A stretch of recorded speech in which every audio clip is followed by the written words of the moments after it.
where fights pack lots of punch, jokes are lots of fun. No time for waiting. Jump, jump, jump, jump. Go with courage in your heart.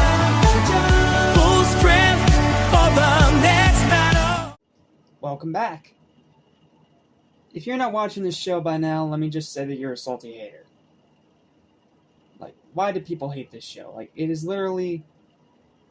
It's really good. It is doing a great job at paying homage to everything we love about Dragon Ball, while also creating its own unique, different, original story. Like, what is there to hate about this show? I don't understand it. I don't understand the hatred. I don't understand the bile being spewed at it. And no, it is not a ripoff of Dragon Ball GT. It is something entirely different. Just taking some elements. Just let me make that clear. So, without further ado or delay, because this is a longer summary than the last one, let's take a quick swig of water to stay hydrated.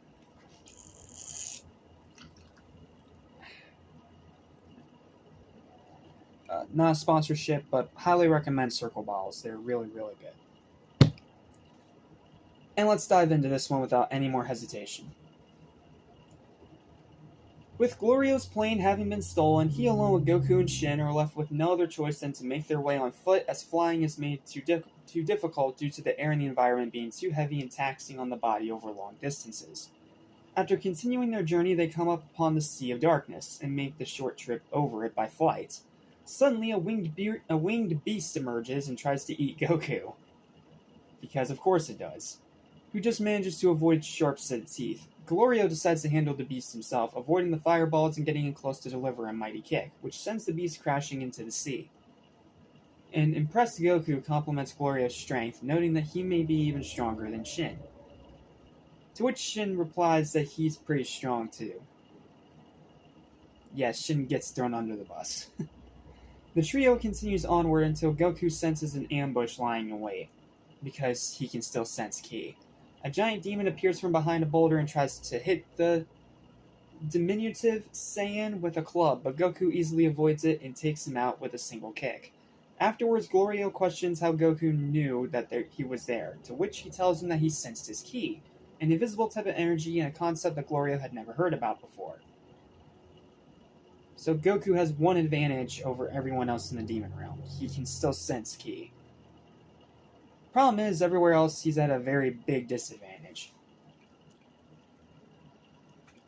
Sometime later, they reach a tea shop and decide to take a break in order to get something to eat. While Goku feasts himself on a skewered lizard, because of course he does, it's Goku, Glorio asks the owner for a plane.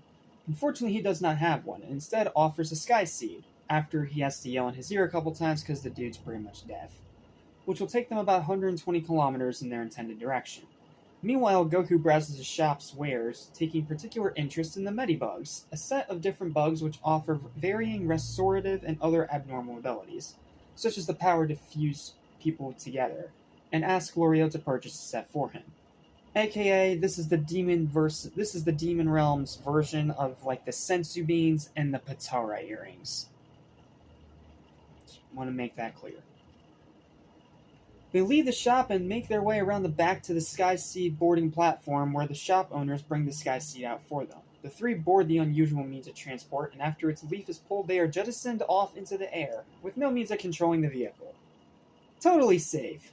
The trio are left with no choice but to quickly jump off at the last minute before they fall into another Sea of Darkness. Only half a day's walk from the castle, Goku suggests flying the rest of the way and using one of the Medibugs to restore their stamina, though the idea is turned down as neither Glorio or Shin want to eat the bugs. Because Goku is Goku. This is totally in character for him.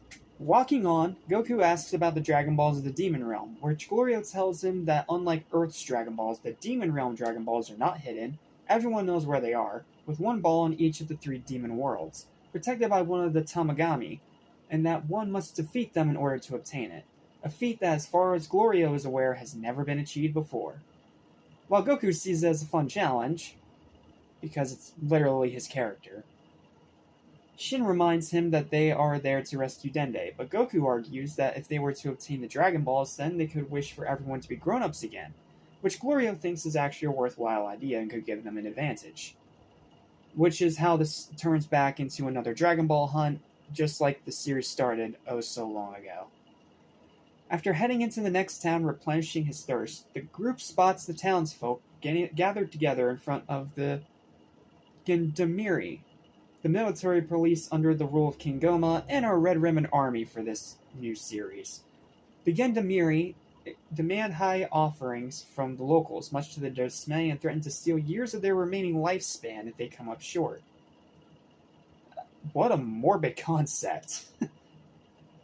Just as Goku is about to intervene, a masked figure intrudes and throws a wasabi bomb that fails to make a required impact. As they attempt to flee, the Gendarmerie, I'm just going to call him Gendar. The Gendar grab hold of them, but Goku enters the conflict and uses his power pole, for the first time in the show, to save the individual and take out many of the police, in the best fight scene of the series so far. Seriously, this fight scene's so good, I can't even begin to describe it to you, you just have to watch it. Beginning to cause too much of a scene, Goku, Glorio, and Shin make a swift escape to the outskirts of the town where they once again meet the masked individual who reveals her identity, and I'm not going to keep it a secret because the trailer didn't keep it a secret either. Her name's Pansy, and we're going to learn more about her in episode 5. So, yeah, that's it. It's another great episode of Dragon Ball Daima with action, lore, and the best fight scene of the show so far. Final thoughts are as such. Excuse me. It's another great watch that doesn't lose any momentum and introduces the henchmen of the series in a pretty cool fight scene, while still pretty heavy on exposition. Still having a fantastic time though, and I've so far loved all the new additions to the lore, and with this I'm all caught up for episode 5 this Friday. And considering how I'm already hearing rumors about it being the introduction of Super Saiyan Goku into this new series, I'm excited to say the least.